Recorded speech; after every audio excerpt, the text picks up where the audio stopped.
Kill Complacency, a podcast that inspires growth and intentionality and helps you overcome your greatest obstacles.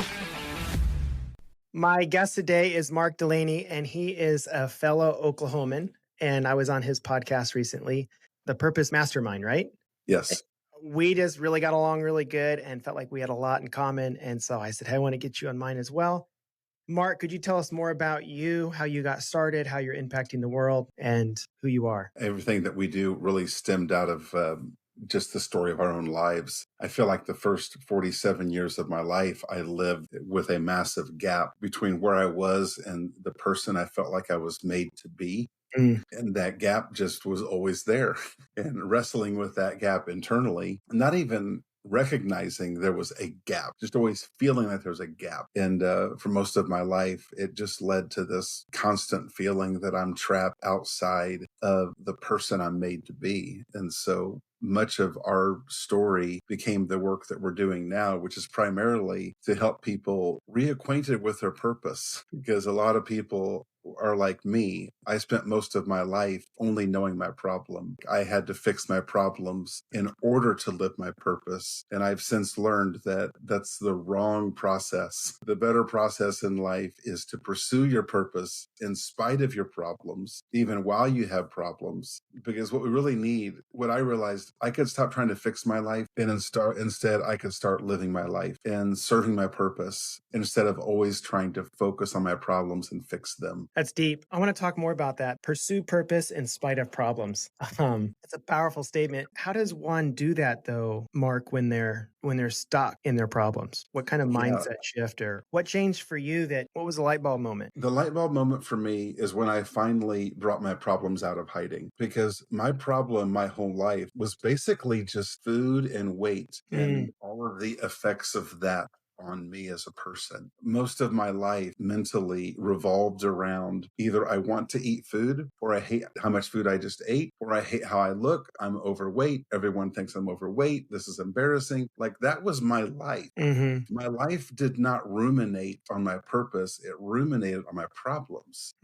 Kept my problems so alive was the hiding of them, not the having of them. Sure. But I was 47 years old before I ever pulled back the curtain and said to someone, this is what's going on inside of me. And when I finally did that, when I pulled back the curtain on my problems, it pulled back the curtains also on my purpose. Sure. And fortunately, I'm so thankful. The person that I finally opened up with, his name was Alan. I met him on a Zoom call. It was a group call. I didn't even meet him. I heard some of his story and I reached out to him and I pulled back the curtains on me. And normally when you talk about your problems with somebody, what people normally do, whether it's a friend or a therapist, a lot of people will then dive deeper into your problem. Sure. And I expected Alan to be like, so Mark, what time of day do you overeat? What kind of food triggers you? Do you ever exercise?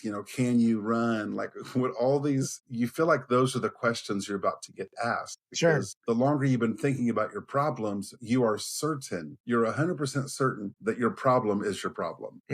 But Alan was different. And after I opened my heart with him, he said, what's it holding you back from? And that was like, wait, what? Where's the 100 questions about food and weight and exercise? And it's like I had this book called My Purpose, and it was dusted over by all the failure of my life. It's like he blew off the cover of that book of My Purpose and was like, when he said, what's it holding you back from? Like, am I allowed to think about that? Because my whole life was only thinking about stopping my problem.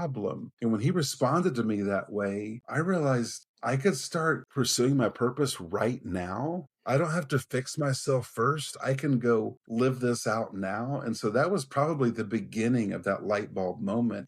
But that light bulb moment could not happen as long as I was hiding my problem. Yeah. The other thing it kind of strikes me is, probably what you were prepared for. Those questions tend to align with wise reasons that are more focused on you. But when we switch it to what is it holding you back from, suddenly that why focuses on other people, right? I mean, like purpose. Yeah. And I think that can be key in regards to purpose. And in regards to intentionality, like having that strong reason that is beyond us and it's usually for someone else, then it's easier to pull back the curtain because we want it, because we want to help others. Yeah, 100% right.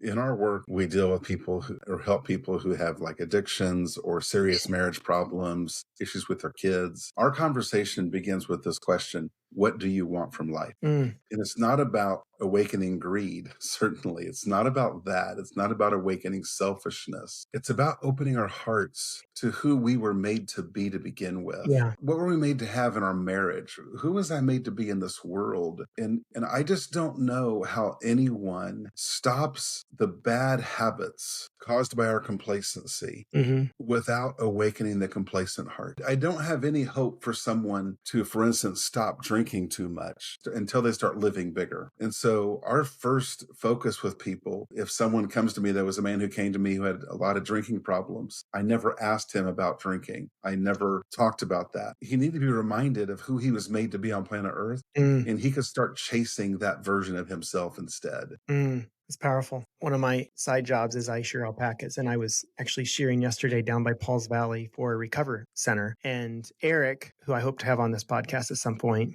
was my point of contact. And he told me that everyone that works there has to come through the program. So I'm like, well, that means you came through the program. And so him and I were talking about this. And your question there, what do you want from life, is very much where they start with it as well. Like he talked about, if somebody comes in there who doesn't want change, maybe someone sent them there, but if they don't want it, they're going to waste 90 days. It doesn't matter. That's huge. When we ask that question, the only thing I'm looking for is, does that person want to use their life for a purpose bigger than themselves?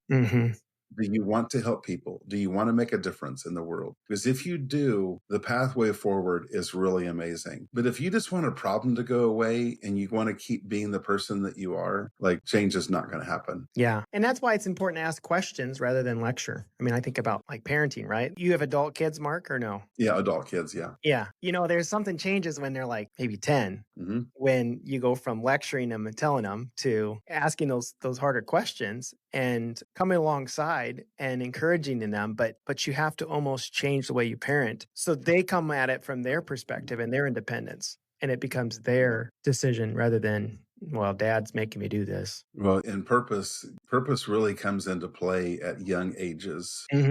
Oftentimes, our school system can kind of keep kids stuck, almost like they're cattle in a pen. Really get a lot of purpose out of getting good grades. There's a lot of students that, like, what's the point? Grades, why? Like, what's the point of that? Yeah. I think about when kid is struggling with who they are. So they do the same things adults do. It just looks a little different. They might go into their game room and want to game all day long whenever they can, just gaming. And oftentimes the approach we take with our kids is like, stop gaming. You're wasting your life. You're just wasting your time. It's such a waste. And what kids don't oftentimes know how to articulate with words is the reason they're gaming is because they feel like their life is a waste. They feel like they have no point. They feel like, I went to a high school and spoke about mental health, and I asked some students to share what their life feels like, just in a word, in a couple sentences, in one sentence. And one of them said, I feel like I'm an NPC. And I had to look up what that was. And it's a gaming term that means non-player character, which means that non-player character on the screen is it's just a character that has no bearing on the game at all. It just exists. And a lot of young people are just existing. And just like we do as adults, the gap in our hearts when we're just existing and not having purpose, of course, kids are going to game or just stare at screens all day. And then oftentimes we tell them to stop that bad behavior, stop wasting your time, but they don't have a greater reason to not do it. We're trying to get our kid to stop gaming, but what the kid really wants is to find a type of existence where they feel like their life is in the game, like they're in pursuit of something. Well, and gaming's a really hard addiction. And I'm speaking from experience with my son. Gaming's really hard because it's fake, but they get the dopamine hit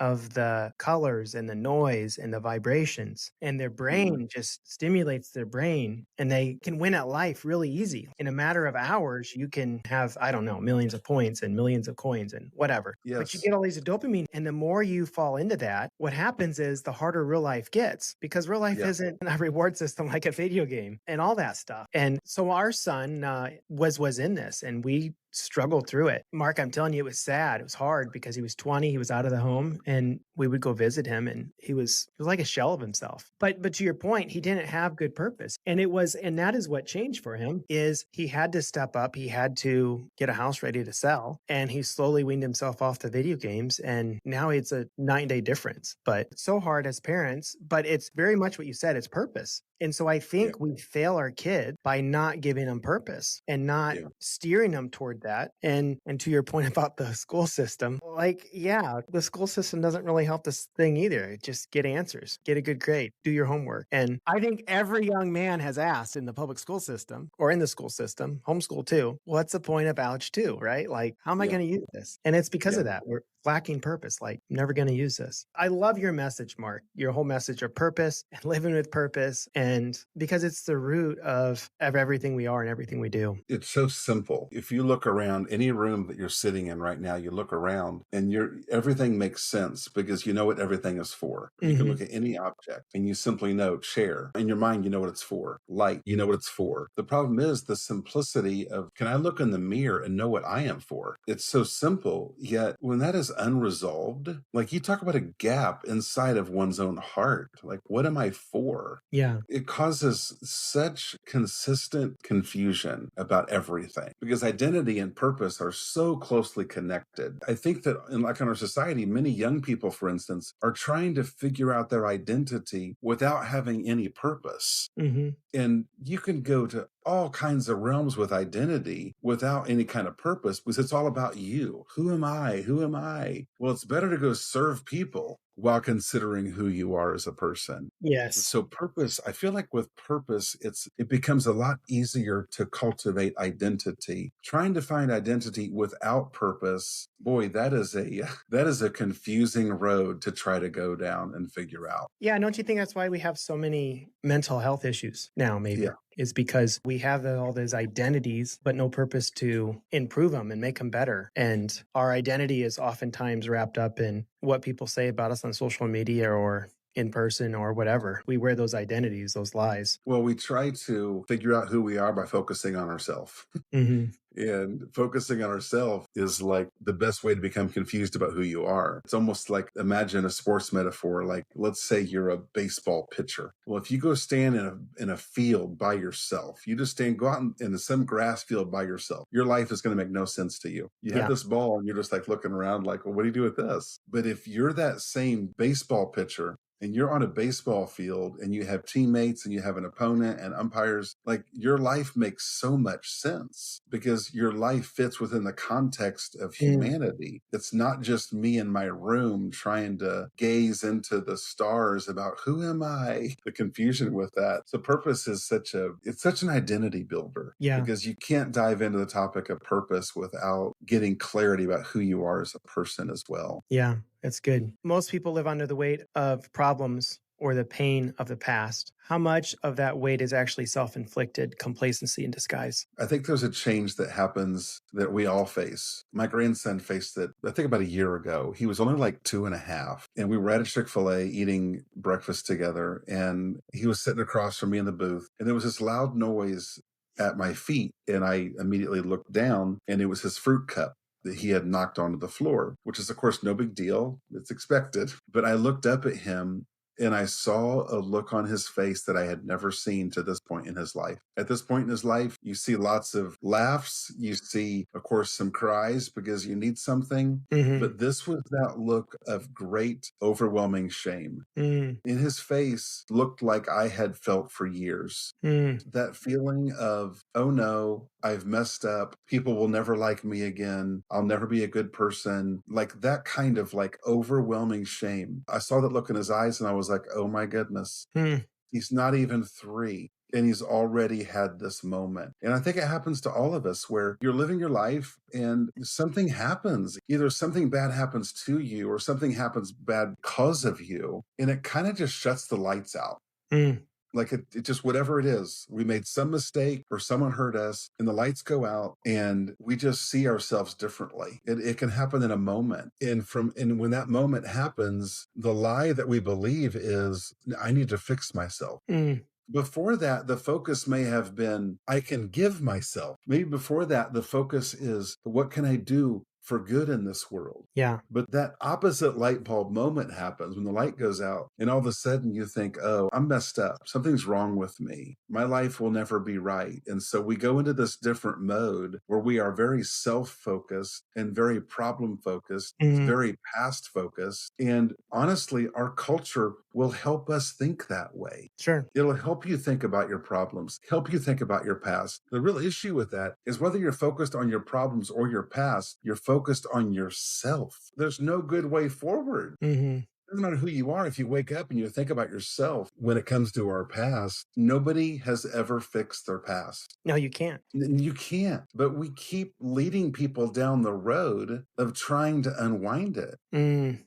I wrote the book about freedom. You can't fix your past without freedom. And honestly, I don't think we can really even fix our problems without freedom, because the freedom has to do with the changing of how we see our whole life and the freedom of how we see our problems. Because as long as we think my life will never be okay until my problems are gone, Yeah. that is the ultimate prison. And you can never escape the prison of that thought. Mm. Can't do it. Because the more that you think, when my problem is gone, I can live my purpose. The more you think that, the prison bars become stronger. You cannot possibly escape that. What we need instead is freedom. And that's the pathway forward. With freedom, there is a complete capacity to be able to talk about our past, Sure. for revelation, for enlightenment. And with freedom, we certainly talk about our problems, our bad habits, our addictions, but we're not talking about them white knuckling ourselves to get a different life. We can even use our problems as the greatest asset towards pursuing our purpose. Facing our problems in our past with freedom is actually an unbelievable way of sharpening us for our purpose. But if we live in a prison cell because we think we have to fix our past or fix our problems first, there's no way forward with that. There's just no way forward. So is that our problem, Mark, with our society, with our culture? Is that we're too focused on our past, our problems? If so, how, speak to a listener that feeling this, how do they get this freedom?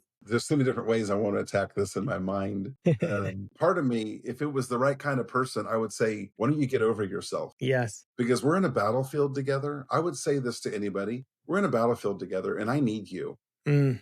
But I need you to pick up your sword and march into battle alongside of me, because I need your gifts and talents. And I don't need you over there under this tree feeling sorry for yourself because you have a problem. That Yeah. doesn't help you. It doesn't help me. It doesn't help anybody else. So that's partially what I'd say to that person lovingly. Like, why have you decided your problem is such a big deal? Why have you decided that your past is so powerful, it gets to determine your future? Because I would say to anybody, if your past is so ugly that you don't get to have a future, neither do I, neither do you, Mm. Marty, neither does anybody else. Because we are splitting hairs when we think that our problems or our past are somehow worse than someone else's. I want people to know how big their purpose is. Yes, I agree. Because otherwise, all we do is think about how big our problem is. Yeah. Your problem is only big because your purpose is small. Your past is only big because your purpose is small.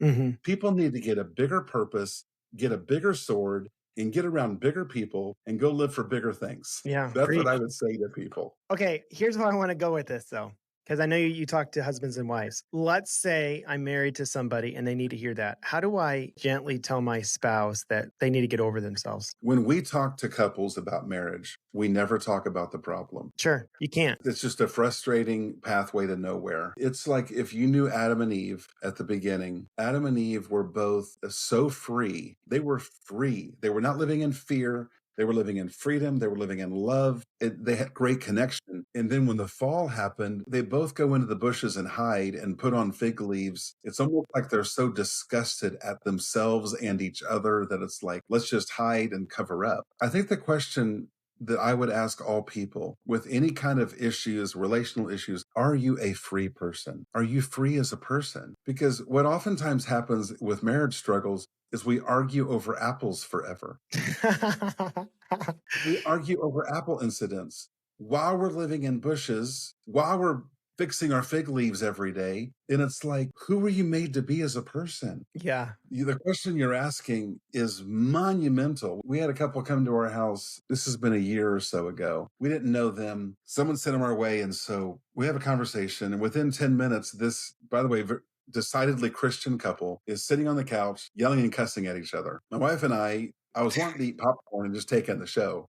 And it was just like, they're just arguing over apples while they're living in bushes. And after they yelled, I looked at them and I looked at him first and I said, listen, this is not about your marriage. This is about whether or not you're going to be the person on planet Earth that you're made to be before you die. I looked at her and said the same thing. This is not about your marriage. Are you being the person that you're made to be? And so oftentimes, like with marriage, we've barricaded into our two different sides to try to prove who's right, who's wrong. And it's almost like a massive distraction. Because the question is not, am I wrong? Behind it, right? We're just hiding behind it. And honestly, it's easier to get mad at my spouse than face myself. I recall this fascinating conversation. I think this will help with the question you asked. I was talking to this couple that helps other couples who have specifically had struggles because of pornography in their marriage. In their case, kind of a common scenario is the husband struggles with pornography and the wife doesn't know what to do with that. And so they went through that and now they help people. And I was like, that's interesting. And so I interviewed them on my podcast. So I asked her specifically what her role was, because oftentimes pornography is a big apple. Yeah. And a couple will go to the bushes and put on fig leaves and holler about that apple for years. Like for years. That's the whole theme of their marriage. Well, they found freedom. And I asked her what her role was, and she said a couple fascinating things. She said,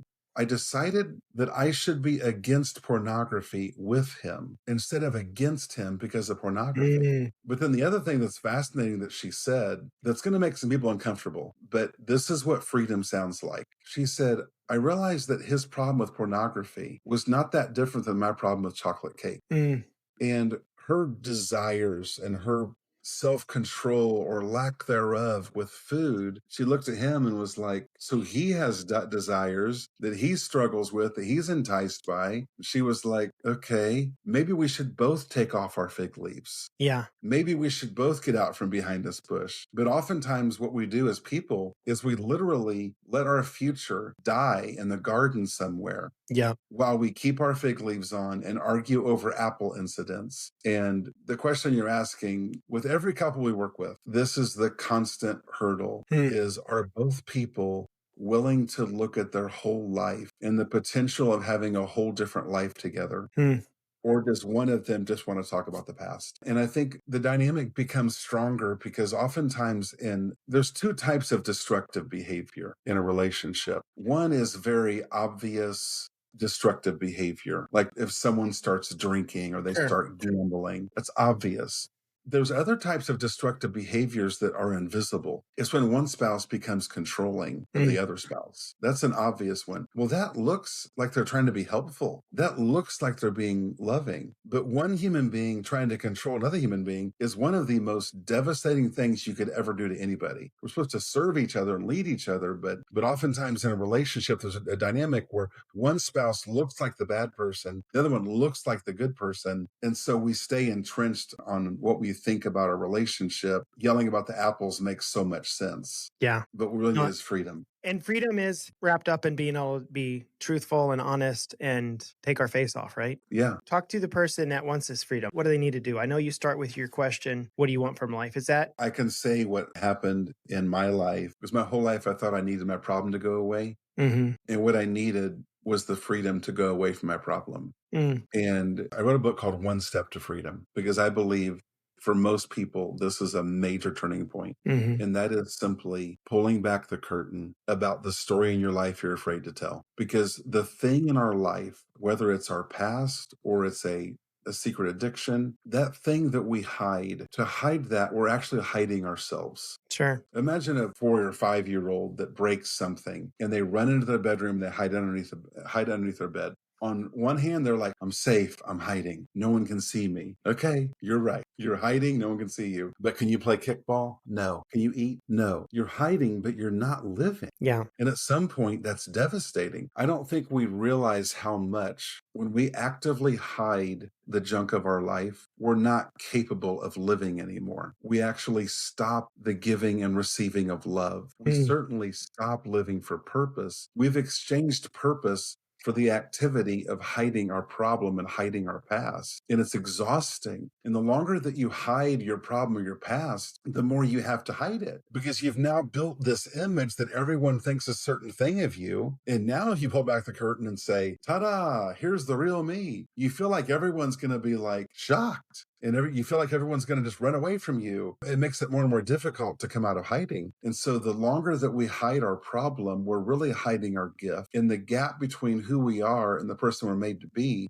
becomes greater. The fallout becomes greater. There's no escaping. I think it's the ultimate homework assignment. I say to people, we usually meet once a week. I tell people, you have 6 days to do this assignment. And here's what it is. The story that you're afraid to tell about you or your life, you have 6 days to tell it. Do they all wait till the last day? No, they don't. Okay. I tell people, you got to tell it to the right kind of person. You don't have to tell it to a therapist. And you probably shouldn't say it to family, not initially. You tell it to someone that you feel like lives free because free people just live differently. Yeah, and they don't judge. They don't hold you back. They don't judge. Why are they free? And free people are not free because they never had a mess. People become free because they face their mess. There is a common language and a common way of looking at life that once you've been honest about your mess, you're no longer afraid of someone else's mess. And if someone comes along and they're like, and they open their heart with you, they're like, oh, I totally get it. Yeah, that's what I always the tell fear. people is so powerful about marriage conferences is being in a room full of married couples and realizing that we all have the same problems. The people on the stage are telling the stories and everyone's smiling and nodding because... Yes, we all need to go into those conferences, drink a cup of truth serum and just start talking. Yeah. And we will all go, oh, why am I so embarrassed? Yeah. That would be like, listen, nobody is ever embarrassed about being hungry. No. As a matter of fact, you both, man, I'm starving. Dude, you want to do lunch? Like, that's how we should talk about our problems. I know you have to get there, but like, what if we looked at our problems like we look at hunger and thirst? Like hunger and thirst, there's alerts inside of our body that remind us it's time to eat. And you're like, hey, will you eat with me? Let's go eat. Let's go deal with this problem. I think our problems are not that different than hunger and thirst, that we can apply a kind of boldness and a faith and a courage to them that allow even our problems to become great advantages in our life. As long as your problem is hidden, it's only a poisonous threat. You bring your problem out of hiding with the right people. And you realize that your problem, it actually is like a sharpening stone for the sword of your purpose. It's like, it's almost good that you have a problem and you get to face it, and it will help you live more of the life you were made for. Mark, that you start with, what do you want from life? Because I think too often, you talked about earlier, we get stuck on our past. Something I talk a lot about is your future self and reverse engineering. So I really feel like that falls in line with that. What do you want from life? When we think about that, it should be motivating because we want a better, brighter future. We don't want past as our future. We want to be somebody different. Maybe could you talk about that, how that applies to marriage, the thinking about the long term and not just past? Because that's oftentimes in marriage, right? That's all about the past. We get married and something goes wrong and we immediately think, oh, my spouse did that, so now we have XYZ problem. And we begin to live like with a scarlet letter on our marriage. The reality is the issue was not what happened. It was our response to what happened. And I would say this to like any spouse. I would say this: what happened in your marriage probably would have happened if you married anyone else. So not that we want these things to happen, but the reality is these things happen. Yeah. Like you can't get in a boat and go down a river and never have rapids. Sure. So oftentimes people have to take a step back and realize, why did my spouse's mistake or this struggle in our marriage, why did I decide that this gets to stop us from pursuing the life we're made for? Because every other human endeavor is accomplished through facing mistakes and problems. How do you build a business? By facing all the problems that constantly come up. And then someday you have this business that's successful. It wasn't because you didn't have problems, because you faced problems. And you fixed them. Yeah, and you fixed them, but you fixed them, I would say, almost joyfully. Hey, let's work on this so that our sales increase. The problem with marriage is we're too busy being offended that we have a problem. It's like being offended that there's pain and labor when having a child. Getting offended is not going to help. Like, I can't believe there's pain in this process. In marriage, we don't allow there to be struggle in the process. We're too busy being offended by it. And then we start going to our separate corners. I've forgotten your question, but in life, in every human endeavor, conflict is the way forward. Conflict is not, oh, you married the wrong person. Like, no, it's like, there again, comparing it to birthing a child, when you're having pain in childbirth, you don't say, oh, I'm pregnant with the wrong child. Like, no one says that. Of course, there's pain in childbirth. There's problems in every marriage. If we stop being offended by them or so surprised that we have them and instead just be like, I always tell people, like I'll tell men to send this text message to their wives when they're struggling. This text message, I want to be the person God made me to be. I'm working on being the man God made me to be. And I want to help you be everything you were made to be. I want to take steps towards being everything we were made. Because it's casting a vision forward. It doesn't mean we're going to ignore our problems. It just means let's let air come back to our marriage, like oxygen. Like, let's stop. Let's take down the walls of anger and disgust and self, and let's just dream again. Yeah. And start pursuing this different life we're made for. And while we're doing that, we can talk about problems. We can talk about the past and work through that while we're chasing something far different. Reminds me of a quote I heard recently, and that is, marriage wouldn't be so hard if we expected it to be easy. But when we expect it to be easy, like Hollywood makes it, then when we have that conflict, that normal part of marriage, we're like, this sucks. I want out. Yeah. What's something you're doing right now that your future self will thank you for? Teaching myself with others how to swim. How to swim. Yeah, like real swimming. It's called full immersion swimming. It's been amazing. That's good. My mom's a big swimmer. She loves to swim. Okay, my next question. But if you could go back and give your younger self advice, what would you tell him? I can't answer that, and here's why. Every problem I've had in my life has been completely worth it. It's been completely worth it because of what I've been able to learn and in turn help other people with. This doesn't make any sense, but struggling with weight since like third grade, I would have thought I would say when I finally lost weight, man, I wish I had lost weight when I was 22. The struggle I had in my mind until age 47 was worth it for what I learned about freedom.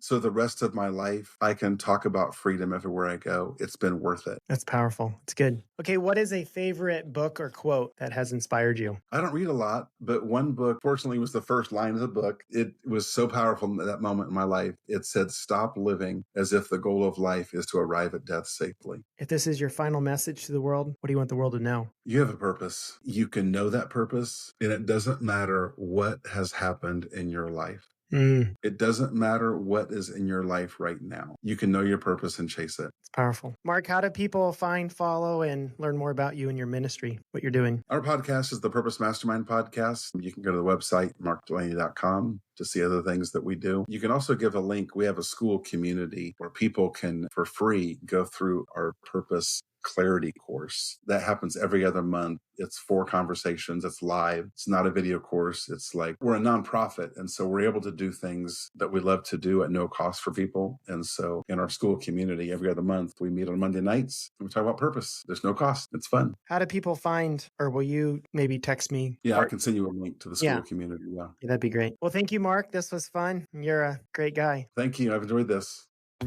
Just wanted to thank you guys for listening to the end. In closing, I just wanted to add that if this message resonates with you, if it aligns with your values and something in it today triggered something, then you can also look me up on Facebook, LinkedIn, Instagram, YouTube. We are really trying to help people live more intentional lives to kill the complacency with which they have subscribed to. I know there's many ways in which I get sucked in all the time. So if this is beneficial, follow me there.